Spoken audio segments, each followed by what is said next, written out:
Mesdames et messieurs, bonjour, bienvenue dans ce nouveau crash test. Je suis très heureux de vous retrouver. Cette semaine, nous allons essayer ensemble des chaussures invisibles. J'ai vu ça sur Instagram et honnêtement, ça m'a intrigué. Il s'agit de petites bandes adhésives qu'on colle sous le pied et qui sont censées créer une sorte de membrane qui nous protège. À mon avis, ça peut être pratique notamment à la plage quand le sol est vraiment chaud ou qu'il y a plein de petits cailloux que l'on ne veut pas se blesser ou que l'on va dans la mer et qu'on ne sait pas ce qu'il y a au fond. Après, est-ce que ça marche vraiment? C'est ce que l'on va voir. Je vous propose qu'on commence tout de suite. Donc je les ai achetées sur le site de Blue Crate. À l'heure actuelle, elles coûtent 7 € et elles sont disponibles dans à peu près toutes les tailles. Ça va du 32 au 47, donc c'est assez large. Il y a deux coloris différents, le bleu et le rose. Alors c'est assez bizarre parce que c'est vraiment ultra flashy. Ils auraient pu choisir quelque chose d'un peu plus discret. C'est fait à partir de coton et de spandex, donc ça je ne sais pas ce que c'est, mais à mon avis c'est une sorte de matière plastique. C'est antidérapant et waterproof, et apparemment c'est parfait pour isoler de la chaleur lorsqu'il fait chaud. Bon, honnêtement, avec le temps qu'il fait aujourd'hui, ça va être assez difficile de tester ça. Et enfin, ils nous préviennent que ça colle de moins en moins bien avec le temps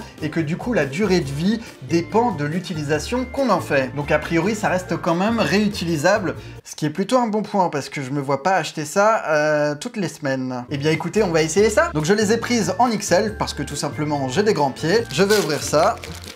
Donc on a bien évidemment nos bandes. La zone adhésive est protégée par du papier blanc. Les petits points blancs qui sont censés rappeler le côté antidérapant, eh bien c'est totalement fake parce que ce sont des impressions, regardez. Ce n'est absolument pas en relief. Donc déjà, ça commence bien. Et la texture, quant à elle, est assez quelconque. Il n'y a absolument rien de particulier. C'est du tissu classique, pas très épais. Eh bien il ne reste plus qu'à poser ça. Si vous n'aimez pas les pieds, cette vidéo n'est pas faite pour vous. Donc on va commencer avec ce pied. Ce plan est super bizarre. Je suis pas habitué à filmer cette partie de mon corps. Je vais enlever la bande adhésive. Ok, donc déjà c'est super chelou. Hop, on met ça par là. Et ensuite, comment on est censé l'installer? Ah bah déjà c'est pas le bon pied que j'ai pris, ça commence bien. On recommence. Voilà, celui-là s'enlève beaucoup moins bien, c'est une blague. Voilà. Et donc, il faut que je réussisse à faire en sorte que ça colle parfaitement à mon pied. Comment on est censé faire ça? Hop, ok, je colle ça comme ceci.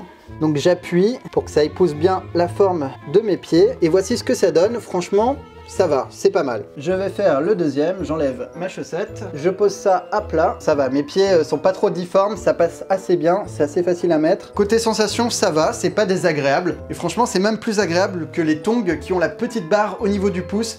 Ça c'est une catastrophe, mesdames et messieurs. Est-ce que je suis le seul à le penser? Non, franchement, pour un début, c'est pas mal. Bon, maintenant, il va falloir que je les essaye en conditions réelles, c'est-à-dire à l'extérieur. Déjà, je vais passer devant mon frère, on va voir s'il remarque quelque chose. T'as pas un câble à droite? Non mais c'est oui, parce que je tourne une vidéo. Coupé les cheveux, je sais pas.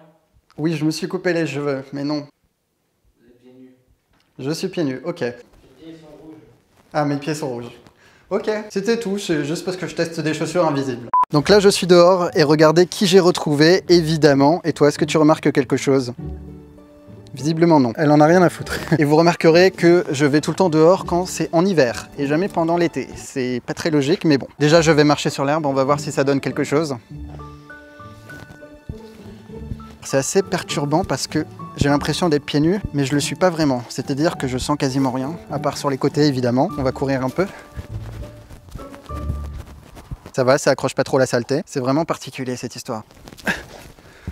Merci pour ton soutien. La pelouse, c'est validé. Je suis ensuite allé sur un sol gravillonné qui est particulièrement désagréable à parcourir lorsqu'on est pieds nus. Je voulais voir la différence avec les chaussures invisibles et étonnamment, je n'ai quasiment rien senti. Même si elles sont fines, elles permettent vraiment de s'isoler du sol. J'ai également frotté à plusieurs reprises pour voir si les semelles allaient se décoller de mes pieds, mais malgré mes efforts, elles sont restées bien en place et elles n'ont d'ailleurs pas été abîmées non plus. Honnêtement, le tissu qui les compose a l'air vraiment résistant. Franchement, pour le moment, ça fonctionne plutôt pas mal. Maintenant, je vais essayer de les laver pour les remettre à neuf et on verra par la même occasion si c'est vraiment waterproof. Donc voici comment c'est à l'heure actuelle, c'est sale sans l'être trop non plus. Et pour commencer, je vais tester avec une sorte de lingette. Donc j'ai quand même marché dans l'herbe et dans la terre humide, hein. Mais contrairement aux chaussures qui ont des semelles avec des rainures, etc., là j'ai pas l'impression que la terre se soit engouffrée à l'intérieur. Mais en même temps, il n'y a pas d'intérieur, donc vous me direz c'est normal. Donc ça reste relativement propre. Regardez, j'ai quasiment rien, hein. Et ici, regardez, ça a bien pris la forme du pied en marchant. Ok, ça se nettoie et ça se décolle pas vraiment pour autant. Donc vous voyez bien que c'est humide, hein. Pour l'instant c'est plutôt réussi. Bon voilà, au moins on sait que ça se nettoie. C'était effectivement un peu humide mais pas trop, donc ça ne s'est pas décollé. Maintenant je vais essayer sous la douche, à mon avis le résultat risque d'être bien différent. Donc déjà je vais peut-être remonter mon pantalon. On va en mettre un peu au début. Ah bah ça accroche encore plus, j'ai l'impression que ça colle de ouf quand c'est mouillé. Oh là là, la sensation est super bizarre. What the fuck. On va mettre un débit plus fort. Ah, ça s'est décroché au niveau des doigts de pied. Est-ce que je peux le remettre en place? La partie avant ne colle plus du tout. Regardez, j'ai beau essayer de remettre, ça ne tient pas. Ah ça c'est problématique. On dirait que toute la colle est partie. Alors waterproof, j'en suis pas sûr. Hein. Est-ce que je peux recoller? Regardez. Non, ça ne marche absolument pas. Ça ne tient pas. Je vais essayer de sécher ça. On va voir si ça change quelque chose.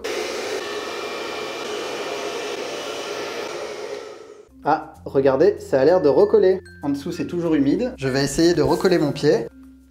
Ah bah ça marche. Ok, bah c'est une bonne nouvelle. Jusqu'à présent, je suis assez surpris. Je ne pensais pas que ça marcherait aussi bien, mais j'ai quand même encore quelques réserves. Du coup, je vais aller à la plage pour les tester dans le sable et dans la mer, puisqu'après tout, c'est pour cela qu'elles ont été conçues, et ça me permettra de me faire un avis définitif. Une fois arrivé à la plage, je suis descendu de la voiture et je me suis empressé d'aller sur le sable. J'ai eu le plaisir de constater que ce dernier ne s'engouffrait pas entre mon pied et la semelle, et je n'ai pas eu cette sensation désagréable de devoir le retirer toutes les 2 secondes, comme lorsqu'on porte des claquettes ou des sandales.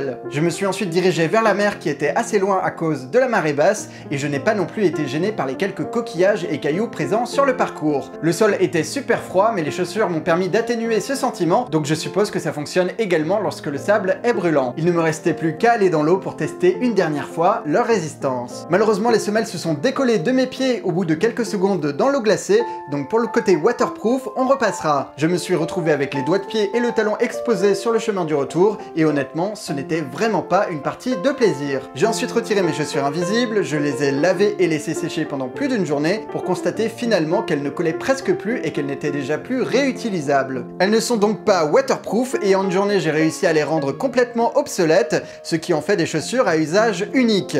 Et franchement, que ce soit sur le plan économique ou écologique, ce n'est vraiment pas une bonne chose. Je ne peux donc malheureusement pas valider ce crash test et je vous déconseille d'acheter ce produit. Voilà, c'est tout pour aujourd'hui, j'espère que ça vous a plu. Si vous voulez d'autres vidéos comme celle-ci, n'hésitez pas à laisser un pouce en l'air. Et quant à moi, je vous dis à très bientôt pour de nouvelles aventures. Au revoir.